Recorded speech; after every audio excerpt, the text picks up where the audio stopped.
What would the world look like if people felt like they mattered? Welcome to the Lead with Love podcast, exploring what it means to lead with love in business and life. I'm your host, Jada Selner, and in this show, I'll share meaningful conversations to help you, the creative, the entrepreneur, the world changer, reach more people, go after your dreams, and serve your community with love. I appreciate you joining me. Now let's get cozy and start today's episode. So I have a question for you, and I know that I am guilty of masking perfectionism in a lot of different ways, from procrastination and not sharing things until they're perfectly polished and cleaned, and even hiding it behind my number one strengths finder, which is maximizer, which is like I have to look at all the options before I can actually make a decision. And it's got me really, really curious on where has that come from for me. So my question for you is, how could perfection and old stories that you created, possibly when you were younger, how could they be blocking you from more connection and love in your life and in your work today? So if you're wanting more clarity, but feel stuck and just can't figure out why, then episode 149 of the Lead with Love podcast is for you, because in today's conversation, I get cozy with my friend, Kavita J Patel. And Kavita is a relationship coach, and not just any relationship coach. I feel like she just digs so deep into the core, and she studied ancient Eastern philosophy for 20 years and really combines those practices with her studies and experiences in family systems and human behavior, which has stemmed into her own transformational process called the parent work. And it is good and simple and scary at the same time. So Kavita teaches that our relationships with our lovers, our spouses, money, our bodies, our kids, like all relationship dynamics are all affected by things that happened between us and our parents, or those that raised us in our childhood. And the parent work is this unique approach that has helped thousands of people change the way they operate in their lives by often having one profound conversation. And in this episode, Kavita will actually share like the first conversation to get things started. And that is a conversation with your parents or someone who raised you. And Kavita supports her clients in breaking through those limiting subconscious patterns. I know we've been talking a lot about this, but as I get deeper and deeper down the rabbit hole of building a business and a life that matters and brings me joy, I know that it all comes around to our mindset and the way that we think and the stories that we tell ourselves. And Kavita has a very unique way of approaching this conversation, and she really does it to help create deeper levels of connection and love and really becoming the person that you are meant to be. And Kavita has been seen in CBS News, Huffington Post, Fox News, Women's Health, Women's Day, and so many more. And if you love her work the way that I do, then you can learn more about her at kavitajpatel.com. Now let's get cozy with my friend Kavita. Hi, Kavita. Hi, Jada. I love you so much. I feel the same way. It's like exuding out of my hi. Yeah. And we were just trying to figure out when we actually first met, and we were like, we can't quite pinpoint it, but I think that what we agreed on, and we can double confirm with Nisha, is that we met when we were in a mastermind together for like 2.5 years, the Big Positive Mastermind. Does that sound right? And Sausalito was our kind of like first in-person meeting. Yeah, we had been talking, of course, via text and Facebook for a while, but yeah. And I think, in that mastermind, it was like a families included. So you got to like meet my whole family as well in Yeah. that process. And we were staying in the same house, which was really, really cool. And it's just been an honor to be able to lean on you and talk about business and life. And now you're a mama, which is so amazing. And I'm just really excited to just learn more about you and all the curiosities that I have about how you got to be where you are today. I'm so excited. Yes. So the first question that I always love to start with is, what does leading with love mean to you? And how do you put love into practice in your business, your work? Yeah. So it literally touches, I think, every part of what I've created in my business, and not only from like my team, but of course to clients. And I think I just care a lot. Like I just care a lot about the people around me that I surround myself with. And so, my intention whenever I'm getting on the phone with a client or my team member is to just really be there as a witness if that's needed, to be there as a way to challenge sometimes if that's needed, from a place of love and care for what they want in their life and what they desire most. And also, just to also listen, so it's part of witnessing for sure, but just really trying to deeply listen to what I can hear and what is in between the words, and being able to kind of reflect that back whenever possible. So yeah, I feel like leading with love for me is just always coming from this place of care about the other person and their desires and what they're wanting, and how do we create more of that for them in their lives. So that's from, like I said, my team members to my clients. Yeah, and we share a team member, Michelle, who we love so much. She's amazing. And I actually remember you making the intro. I think I started working with Michelle before you did, right? Yeah. The one that introduced me to her, but she's been with me for 3.5 years. And yeah, it's so true that we don't just pour love into our work or into the clients and customers that we serve, but also our team.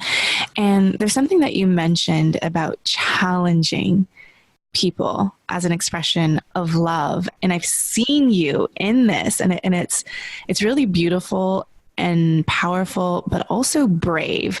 I've seen you do this inside, in mastermind hot seats with our friends, and you really call people forward, and you are not afraid to kind of challenge the status quo or people being comfortable. And I'm just curious, can you tell me a little bit more about that when you say that sometimes it's, love is actually challenging people? Yeah.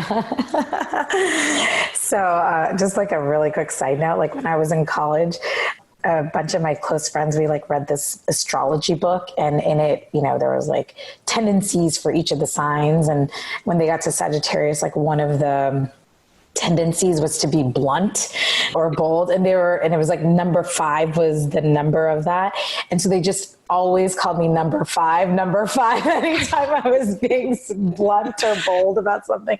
Anyhow, so yeah, I think it's where that comes from inside of me is I just feel like I can see the potential of someone's life, or I can see where they're maybe not allowing themselves to flourish or feel alive or dive into their desires or feelings. And when I see that, I don't know, something kind of comes over me, and I just feel like I want to push them. And I've had to learn how to ask for permission around it and, make sure somebody is ready for it. But, I've also had client after client tell me that's one of the reasons why they signed up with me, because I'm willing to do that for them. But yeah, I just see that. And it's like really hard for me to not dive into it and to support somebody around that,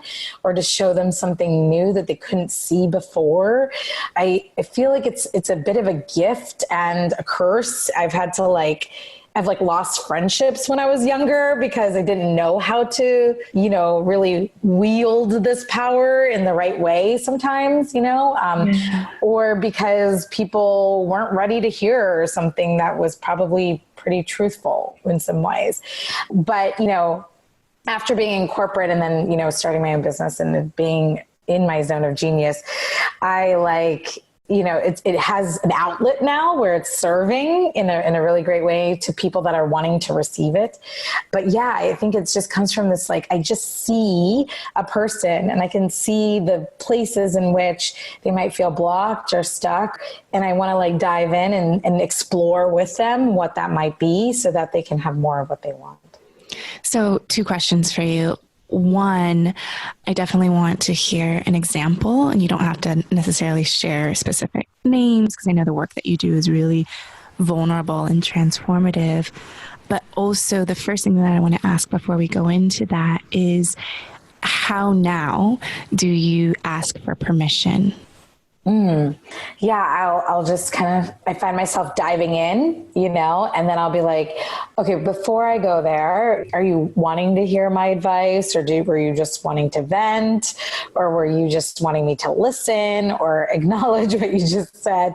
Or are you okay with me kind of sharing what I heard, or to support you in it, or to coach you in it, Yeah. And so I'll get permission and then go into it. Yeah. I love that. That's something that I think I've learned in our circle of just asking permission. If do you want feedback? Do you want my thoughts or ideas? And I do this with my daughter as well of do you want me to share my suggestions or ideas? Do you have ideas first? But I think it's really powerful of do you just want reflection, or do you just want you're really good about it too.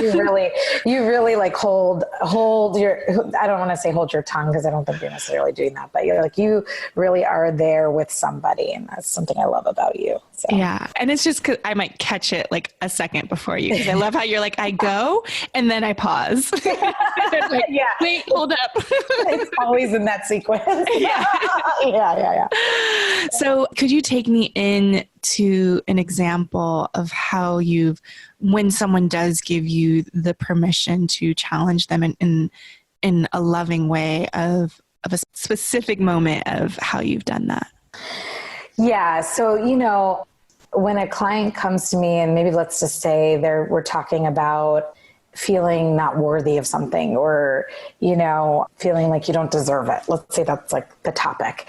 So anytime I ask, especially somebody that's steeped in self-development or have read a bunch of books around love and relationships, when they come to me, they'll say, I'll say, why do you think you're in this relationship right now, or why do you think you're not able to find the love that you want? And these are kind of broad questions for sure. But, if I were to ask something like that, many times I'll get answers I think I don't feel worthy of it, And so an example of that is, I'll just say, actually, that I'm not saying that that's not true, but that's not actually the root to what is having you feel the way you feel.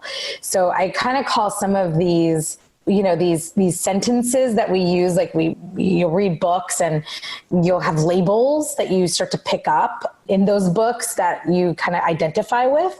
And then they become kind of this cover story, I call it. Mm-hmm. And so then the cover story is I'm not worthy. And then people don't actually have to dive further into the emotion that's underneath it, or the pain that's underneath it, or the insecurity that's underneath it. They're just able to give it a label and then they're done. You know what I mean? Yeah. But many times I'll say they don't know to actually go deeper with themselves. They don't know that that's available to them. So that's the majority of the time that they know it's not available to them. But sometimes you do know, but it's also painful to go there, right? So yeah, avoid it. You just don't want to go there. So yeah, what I'll do is I'll say, yes, that's true. And then I'll be like, but there's something way more there. So let's just try to like excavate out what is the true, like vulnerable truth that's inside of you, you know, around what's actually happening. And so with a sense of curiosity, we'll just ask a bunch of questions until I hear like this vulnerable truth, you know, and it usually comes with some emotion or crying or anger or frustration, or, you know, it usually comes with some of that, but it's like the truth that they were afraid to say out loud, but was sitting in their system, you know? Yeah. And so that's like an example. Another example is like, sometimes people will say something and I just don't believe it. Like it feels like a cover story again. And so I'll be like, I don't think that's actually what I don't feel like that's your thought, or I don't feel like that's something that you truly think is true. And I'll just ask that question and suddenly they'll be like, yeah, that's true, actually, you know, or they'll like whatever they were kind of hiding behind unknowingly falls away and they're able to kind of access what's actually happening inside of them. And, you know, I love the cover story versus, you know, the vulnerable truth. And I remember we were in like a little text thread and we were texting pictures of like the current state of what was going on in our houses, of like the mess, like, and I remember you saying something about like, it's a lot harder to like clean up your mess instead of just being real. Like, do you remember that? Yeah, I do. I can't remember exactly how you said it, but it was so good. It was like trying to be perfect or like clean things up it's like hard work. It's like easier just to like embrace the mess. Yes.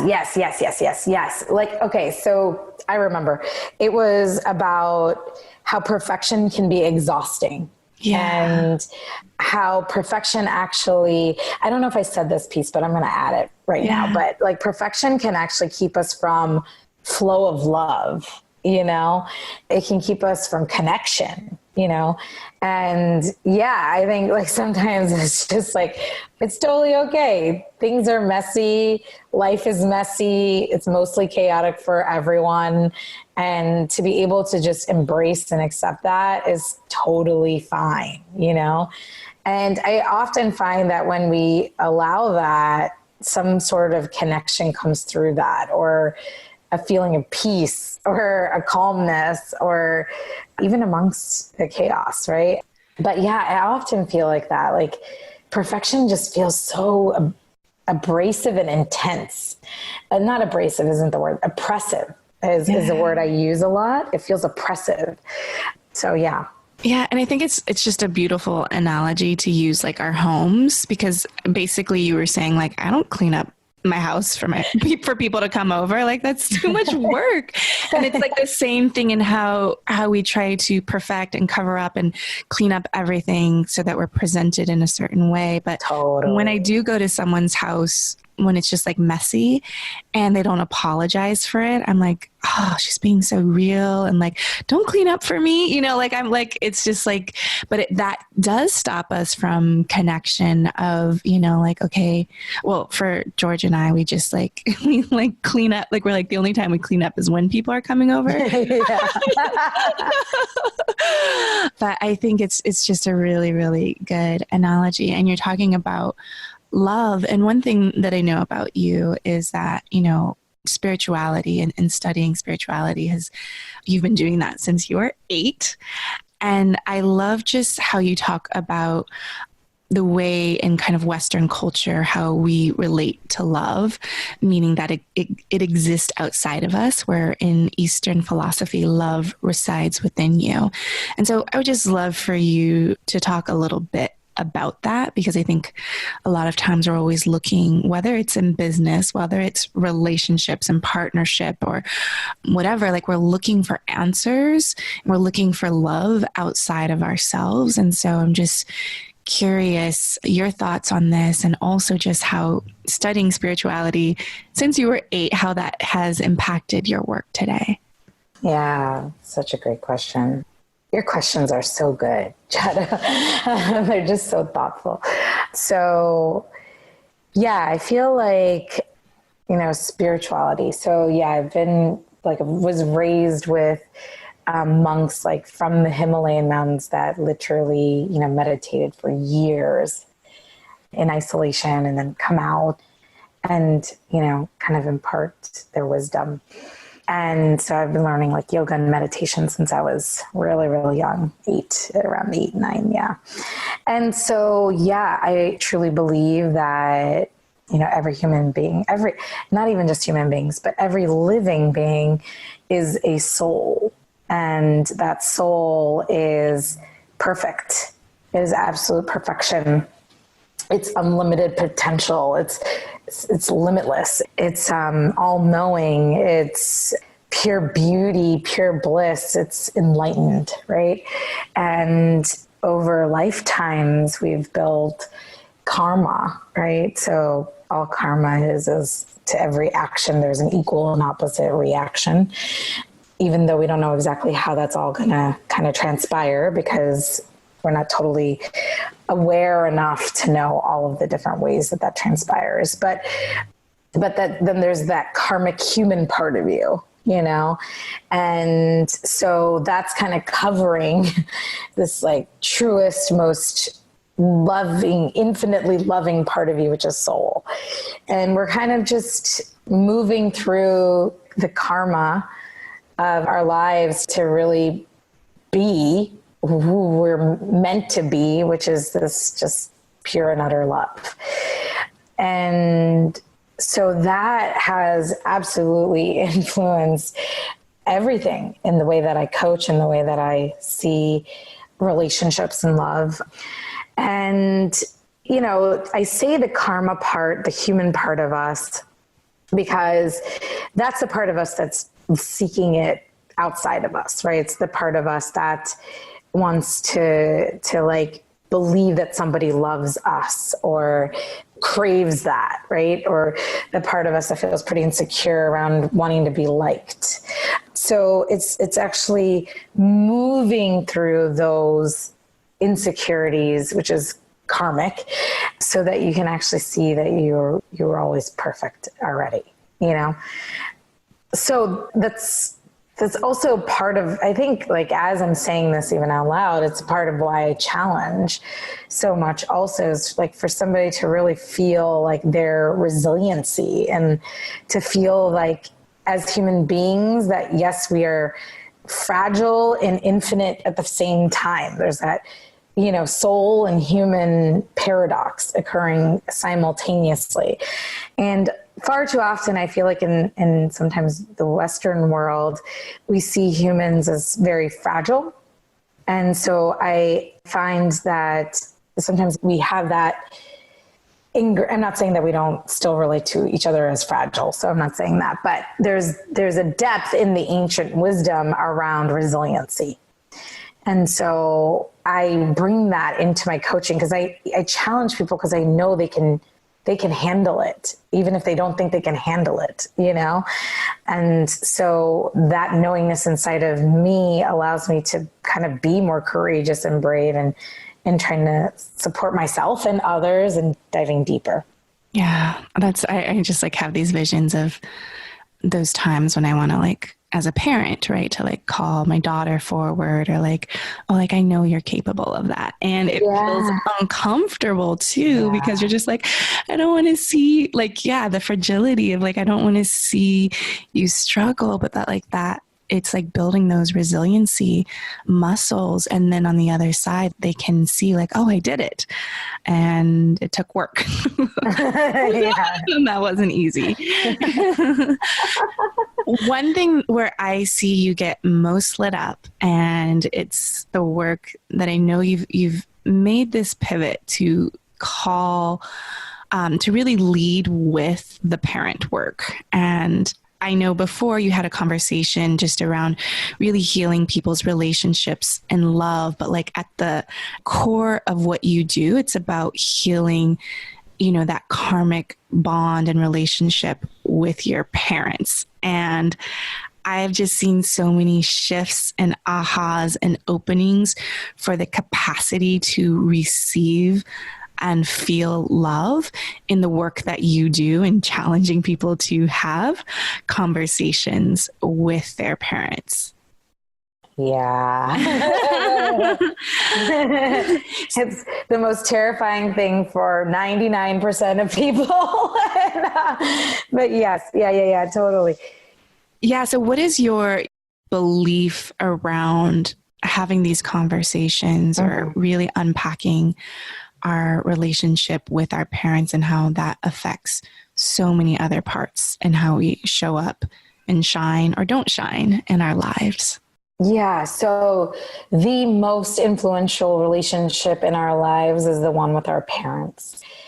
You know, even if you don't believe in karma, past lives, like just even asking the question that feels kind of unanswerable is like, why were you born to these two people, right? Why them? Why in that place and time? Why in those scenarios, right? So those are some unanswerable questions, but it is the most influential relationship in your life. It has shaped everything that you are, whether you liked or loved where you came from or hated and want to like resist every part of it.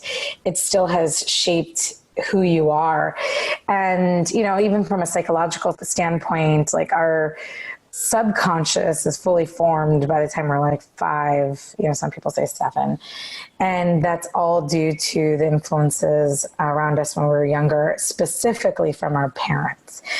And so I know some people, maybe you weren't raised by your parents, maybe you were raised by step parents, maybe you were raised by adopted parents, but whoever was the most influential part of your life when you were younger, maybe grandparents, right? They have really imprinted something into your subconscious that has shaped you. But it's not only them, it's also you.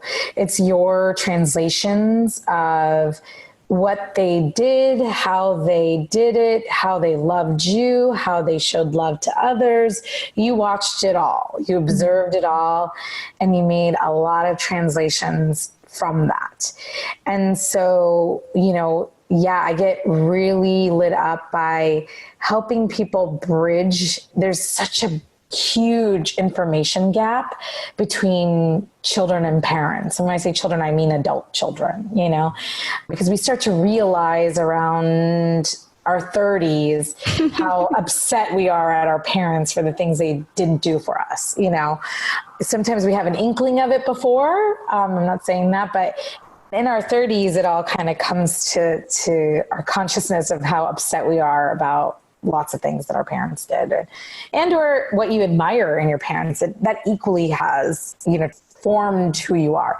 So when we actually look at any way that we're triggered right now in our lives, so whether that comes from a relationship with your coworker, boss, client, team member, partner, stranger, most of those triggers have a root back into something you felt or translated or experienced when you were younger. And so those triggers are what actually keep us from what we really want, which is connection, you know, and everything in our lives is happening through relationships. So the further we connect and engage, the more we can create, you know?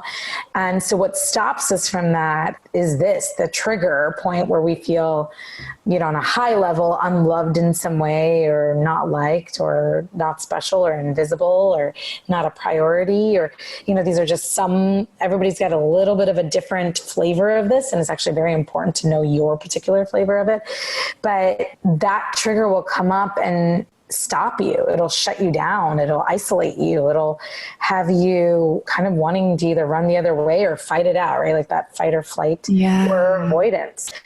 And so when we actually can map it back to what you experienced when you were younger and can have these conversations, it absolutely transforms your triggers into something that no longer comes up or comes up, but in a very soft way. You know, doesn't have a hold over you. And why conversations? I know a lot of people ask me that, like, why not like energy work? That's so much easier.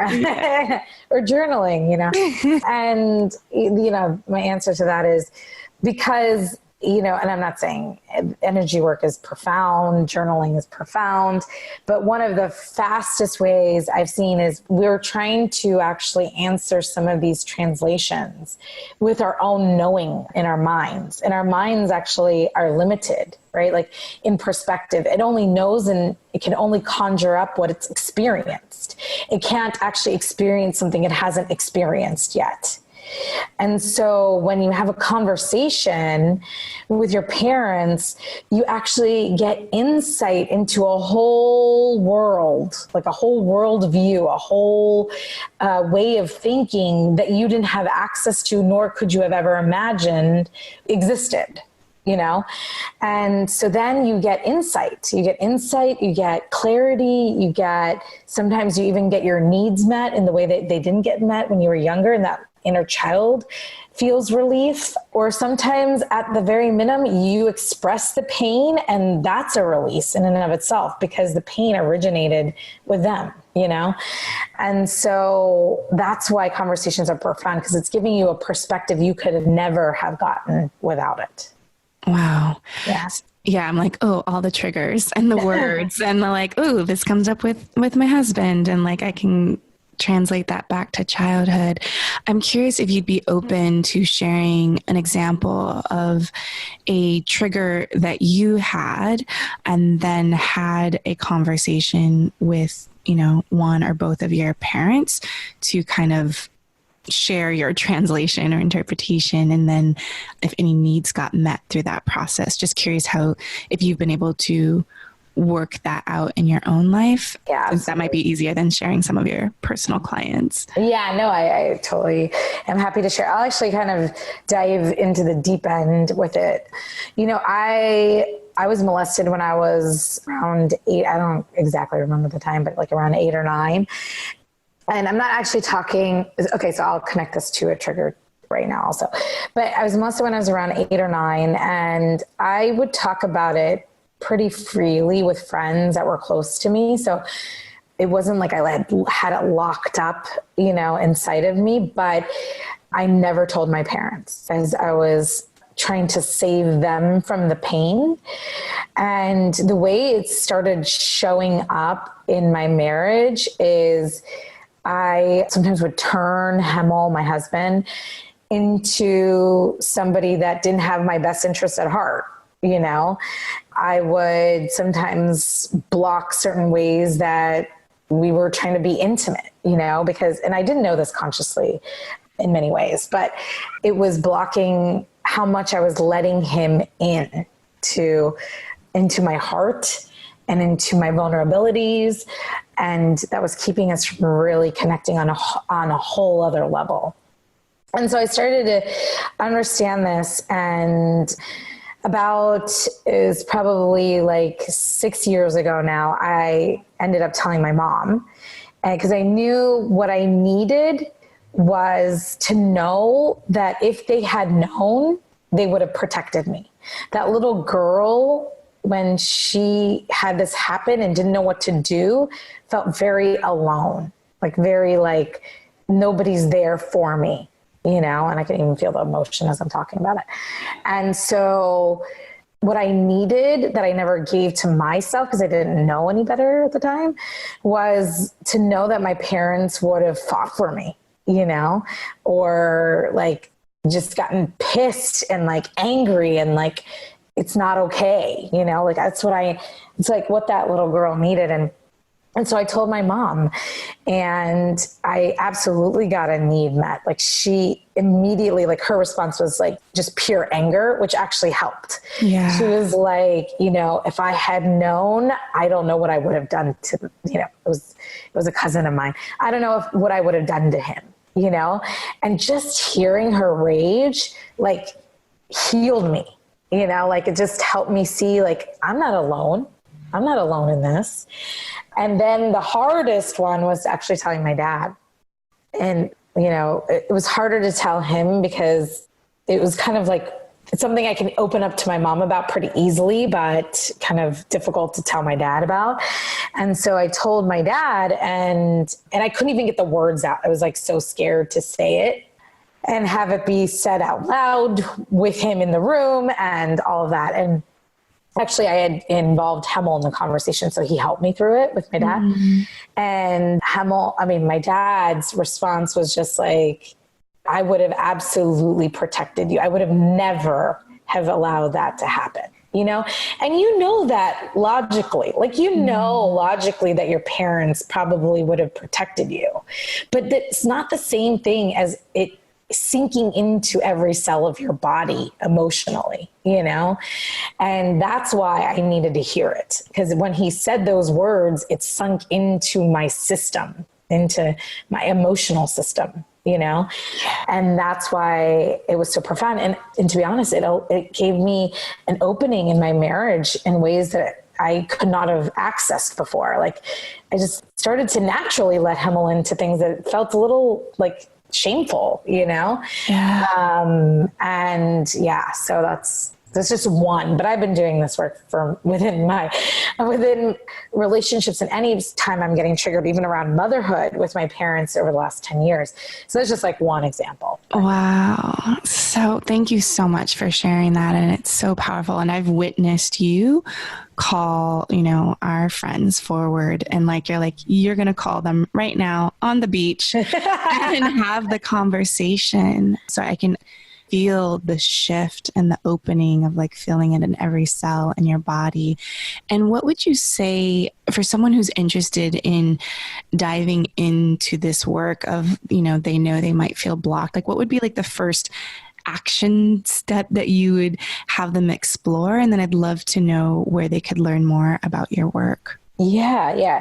I think the first action step is just even having a really basic conversation with your parents or grandparents or aunts and uncles or siblings or cousins. It doesn't actually matter, whoever you have access to, around, you know, what were your parents' experiences while growing up? Like, what was their childhood like? And many of us know broad strokes, but I'll tell you, you probably know 10% or less of what your parent has gone through in their life, because either they've given you like a side story or you've asked, but there's just so much depth. It's like saying like you could impart your entire life story to your children. You know, like, we don't hear a quarter, you know, or less of what they've gone through in their lives, or what it felt like, or what they translated, or what that meant. And so just even with a ton of curiosity, asking questions like, what was it like for you when you were younger, with your mom, with your dad, with your siblings? What role did you play in your family? You know, what were some of the challenges, and what were the things that you feel like created who you are today from when you were younger, specifically from when they were younger? Because like I said, their belief system was kind of created and somewhat intact by the time they were 5 or 7, you know? So you want to ask about those experiences. And if they repeat the same kinds of stories you've heard before, ask about something like different. Just say, can I have a different story? Or you ask deeper, like, okay, what did that mean to you then? Or what did your sister react like when you said that? Or, you know what I mean? Like, there's so much to have an experience around. And the reason I tell you that this is kind of the first step for you is it just gives you a lot of insight into a world, like I said, that you didn't have insight into before. And sometimes even in that conversation alone, it can be very healing, because you'll be like, oh my God, I see why my dad did those things to us, because he thought that that was the right way to do it, you know, and you never knew that before, you know? So yeah, I say that would be the first step. Yeah, I think that's, I just recently interviewed my 95-year-old grandma, and it's almost like, it's so far. I'm like, we should have done this interview maybe 10 years ago. Or she's like a politician now, like everything's like sweet and golden. And but I love that, of like just that curiosity of like, what was it like when they were 5, 6, 7 years old, and just getting a color of who they are. And then if people want to learn more about this work, and I'm like, I wish you like, do you have a checklist or like a PDF of the questions to ask? And if you don't, like, I'm like, you should create one. Oh, that's a good idea, Jad. You want to find out the like most, like the thing that's right in front of your nose that you've never created. Yeah. Because even when I was, interviewing my grandma, I'm like, I wish I had like just a template of questions for all of us to ask her. And so, but it would just be great to be able to like, okay, having that kind of the guardrails or the training wheels to have those conversations. I love that. I'll absolutely create that. I'm totally going to do that. But yeah, there's two ways and they're both free. One is a love quiz. So if you feel like you're struggling in some way in a relationship or finding love or in your marriage, there's a quiz right on my website, KavitaJPatel.com. Don't forget the J.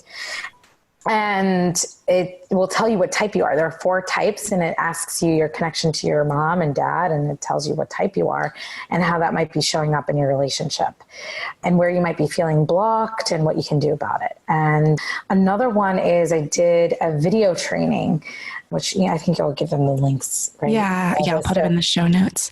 There's a video training. It's a 45-minute video where I literally walk you through feeling a trigger in your life today to where that stems from in your childhood, and so that you can have some awareness around how the two things are connected. Oh, so I'm totally doing that. Yeah. Oh, that's so good. And before we wrap up, I would just love to know what your why is right now, what vision you're moving towards, especially as you've deepened into another level of love and becoming a mom and being a businesswoman and a wife, and just curious what that vision is that you're moving towards now. Oh gosh, the vision is like, I think I discovered this limiting belief a couple months ago where I felt like I couldn't have my family and the business that's like the business of my dreams, like the money, the team, the reach, the impact, all of that, like I feel like they couldn't come together. And recently I really see, and I'm diving into like how the two things coexist. So that's kind of like the vision is like, I'm living out my life's purpose and bringing my family along with me. Like that's my mantra right now. And I think the other piece is just focus, which is a little more specific. But after becoming a mom, it's just, you feel very like torn in so many directions, like not just from a hormone perspective, which that's totally there, but just in general, you're like responsible for this being now. And so I feel like I'm just envisioning just a lot of simplicity and focus so that I'm not feeling so distracted and torn. Yeah. I'm holding that vision, and I think like it's connected to my vision of being able to just build proof of possibility, especially with women of color, and being able to build beautiful, purposeful businesses that support their families, and being able to have that space, simplicity to create their work and connect with their families. And I just want to hold that vision for it to all come true for you, because we need more proof of possibility that exists in the world. Yes. Awesome. Is there anything else we haven't covered that you'd love to share before we say goodbye? I think the last thing I would say is, I'm going to kind of butcher the quote, but there's this quote by actually Glennon Melton Doyle, who she's great. She's like funny and quirky, and but she's so great. But like I think the quote kind of goes like, you can do the hard things. You can do the hard things and you can face the hard things. And in fact, in facing them, you will be even more free. And so I just like want to leave on that note, because I think we spend so much of our lives avoiding those. And if we could just turn towards them and see that we are capable of handling it and moving through the pain or the hurt or the conversation or the even bliss. Like if you're feeling joyful around somebody and it's hard for you to even express that, right? Like if you can turn and face that and move through it, gosh, there's so much freedom and happiness and enjoyment of life on the other side. So that's what I would like to say as the last piece. Yeah. Such a beautiful invitation. Thank you. Thank you. Yeah. I love you so much. I love you too. Thank you so much for having me. Thank you so much for your heart and attention in listening to Lead with Love.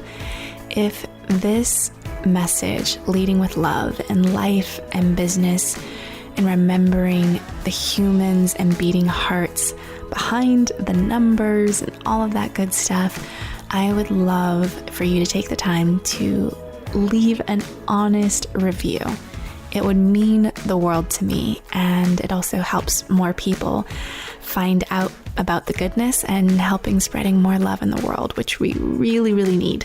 So I would really appreciate that, and I'll talk to you soon. Bye.